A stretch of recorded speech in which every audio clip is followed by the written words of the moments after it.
Benvinguts novament a les càpsules de la Casa de la Música de Terrassa. Estem aquí a la Nova Tascava amb l'aterratge de la Marina Rossell dintre del darrer concert que es farà dintre del Festival Barrassans aquí. I bé, benvinguda Marina. Moltes gràcies. Et volem una mica preguntar sobre aquest espectacle que vens a presentar, que és Cançons de Resistència i Mustaquí. Una mica quin és el punt d'unió que has trobat entre aquests dos tipus de cançons, no? Tu tens un nom molt especial, eh? Ah, gràcies. No? Digue-li el meu nom. Pamela Navarrete. És increïble el teu nom, m'encanta. Gràcies, el nexe entre Mustaquí i Resistència. Sí, una mica el nexe d'aquestes cançons tan especials, no? Uns himnes de la cançó europea, no? Amb la cançó de Mustaquí, que també és un ícon, no? Una ícona de la cançó europea. Quin aquest nexe d'unió, quin és el que és? I jo crec que les cançons de Mustaquí també són de resistència, i les que jo humilment he fet també. Són cançons que sempre expressen un moment determinat, d'una època, d'una emotivitat, o que volen fer companyia a una generació.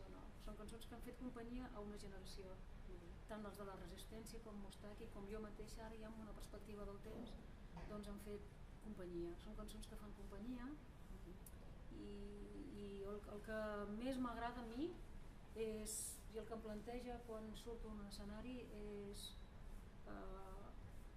El Paco de Lucía ho deia molt bé, i la Maite Martín també, que diuen: el públic té que sortir, ha de sortir d'un concert teu renació. Renació. I jo trobo que això és una imatge molt potent, té molta força, no? Has de sortir diferent, has de sortir amb alguna cosa dintre, hi ha d'haver un moment del concert que hi hagi un raig làser i que t'atravessi, no? I això és el que jo intento amb aquestes cançons i amb els concerts que faig. Sí, i d'una banda està el concert, de l'altre el disc, no? Cançons de resistència. Com va néixer la idea d'adaptar aquestes cançons i per què en aquest moment? Perquè són cançons que jo les tenia al cap, algunes d'elles, el Bella Ciao, que explica, per exemple, de les dones que anaven al nord d'Itàlia, en els camps de cotó, i es rebel·len contra el padre padrone, i fan aquesta cançó, i més tard els partisans l'adopten com la cançó dels partisans italians. Ara que has mencionat aquesta cançó de la Bella Ciao, de fet, curiosament, en aquest disc hi ha moltes cançons que es refereixen a dones, no? La referència al text de Montserrat Roig, la referència a Teresa Rebull, la Bella Ciao, no? Neus Català. Sí, és una cançó que encara viu. A part de la feminitat, no? Dintre de la paraula la resistència, no? Hi ha una feminitat, no? En aquestes cançons fetes per dones o que parlen de dones. Sí. És bonic, que ho destaquis. Potser és la primera vegada que m'ho diuen, que m'ho destaquen, no?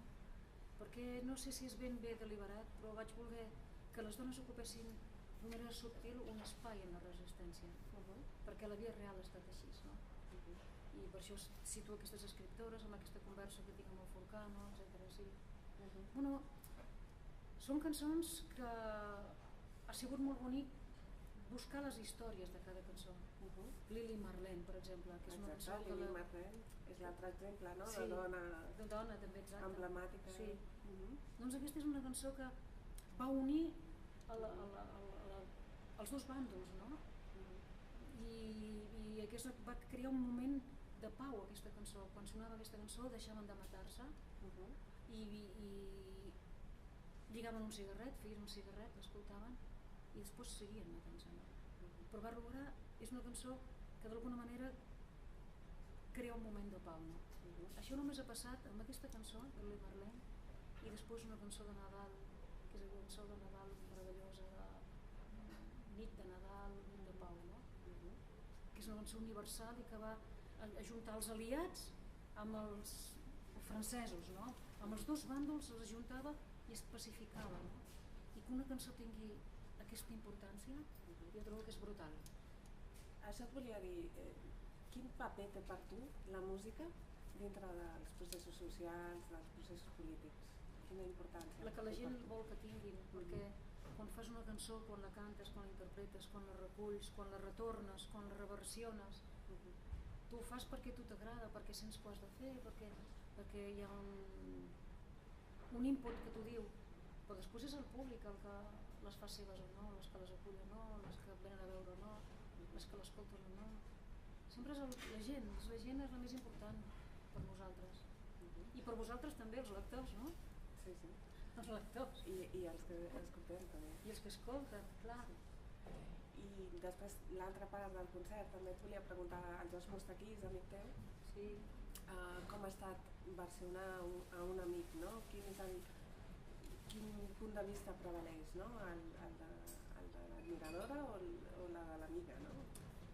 El de la llibertat absoluta de poder fer el que volguéssim amb els temes. Ell tenia una confiança en mi mateixa i amb el Josep Teu, que vaig fer aquest treball d'adaptació, i ell tenia una confiança absoluta. Després jo li enviava a vegades amb el mòbil gravat o li enviava tot com anava, li deia mira aquí no podem fer-la d'una manera textual com tu l'has fet, el Matec per exemple, no? Que ell la fa amb una idea i nosaltres ja després de 40 anys d'aquesta cançó ja en té una altra, no? Per a mi ja no és una cançó que ell va fer per un atzar, que hi ha una història molt particular, no? I en canvi ara, amb el temps, la cançó, la gent, que parlàvem abans, ja l'ha fet anar per un altre camí, no? I per a mi és una cançó dels apàtrides, no? Perquè Metec vol dir que els que estan per sota dels esclaus. Hi havia els esclaus, doncs encara hi havia un que era menys, que era un Meteco, però encara hi havia un de menys, no? I era aquests. Per tant, per mi és una cançó dels desarrelats, d'un homenatge als refugiats, tota aquesta gent que està present a la vida quotidiana i que per mi m'importa molt. Sí, aquestes cançons de la resistència també té un fort component de pensament cap als refugiats, no? Quanta guerra la vaig fer per ells, clar. Sí, perquè em dóna la sensació que es van repetint moltes coses que la història havia deixat amb un parèntesis, la història les havia deixat congelades en un moment i de sobte s'han descongelat aquests fets i han tornat, no? I tots aquests refugiats que havíem sigut quan la República Espanyola, la Segona República, etc., la Guerra Mundial, la Segona Guerra Mundial, semblava que això no tornaria mai més i torna d'una altra manera, no? O en aquell moment l'islamisme, que és una altra manera. Tot té un cicle que va tornant, per tant, les cançons hi tornen a ser i creen un accent sobre aquella situació política o d'actualitat, no? Posen un accent en aquell moment. Per mi, les cançons posen un accent. A mi em passa, no? Jo explico el que em passa a mi. Quan escolto una cançó que em parla d'algo que m'interessa i que està connectat amb el que jo sento, veig o visc o llegeixo, sento que hi ha un accent sobre allò, no? Que m'atura, em fa aturar a reflexionar perquè m'explica coses que potser jo no he vist o no he sentit o no he pensat. Les cançons són això, fer companyia. Parlant de companyia, ara vens a acompanyar el Xavi Lloses, que és arreglista teu, molt proper teu. El que passa que aquest disc, Cançons de Resistència, torna a aquest disc, ha tingut moltes complicitats, no? De músics de noves generacions, no? Tu has dit en alguna entrevista una cosa que m'ha semblat molt interessant, no? Que va haver un salt generacional, no? entre generacions de músics catalans que ara heu tornat a recuperar, no? Amb aquesta nova generació de músics. Parlo de Manel, amb aquests sí, Manel, Montefusco. Sí, Montefusco són boníssims. El David Caravell també. Exacte. Que aquest, diguéssim, aquesta generació m'ha interessat més. Us tenen una mica en compte, no? No, m'ha interessat més a mi musicalment. I m'hi he apropat perquè primer ells s'han apropat, saps? Així com el rock en català hi havia potser n'estaven matar el pare i la mare i qui fos, no? I es sorprenia. No m'interessava musicalment, no m'interessava, em semblava que era una cosa que ja havia escoltat, que havia sentit, que amb mi, no vull dir, han tingut i tenen molt d'èxit i naturalment estan allà. Però en canvi aquesta altra generació que acabes de dir, doncs jo sento que hi ha Mishima, Manel... una empatia, sí, hi ha una empatia i a més per mi els trobo extraordinaris. Manel per mi són extraordinaris, Montefusco també, el David Caravell també, són persones amigues amb qui ens trobem, amb qui sopem, amb qui els conec de fa molts anys. sortiran més coses d'aquest... És possible que surtin més coses, clar que sí. Ens veiem i fem coses.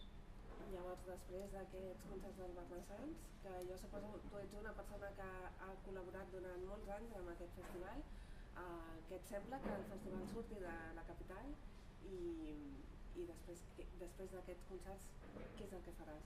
Quins projectes tens per més endavant? Ui, tinc molts concerts a la vista, tinc que posar-me a endreçar bé totes les idees d'un disc nou, que m'agradaria que sortís cap al Nadal, i seguir viatjant i fent coses, molts concerts i gira, treballar i viure i estar tranquil·la i feliç. Molt bé. Sí. No es pot demanar més. I tranquil·litat d'ànim i que la gent et ve escoltar, i tot això són coses molt gratificants i extraordinàries. No tinc més que tinc agraïment. Doncs molta sort amb tot i agraïts també perquè ens hagis saludat després en un moment tan especial com abans del concert. Sí, abans de cantar sempre és així, molesto. És una mica estressant, però moltes gràcies a la Marina Rossell i gràcies a vosaltres per sentir-nos i per escoltar la Marina i les seves cançons de resistència i el seu homenatge al Mostaquí. Fins aviat.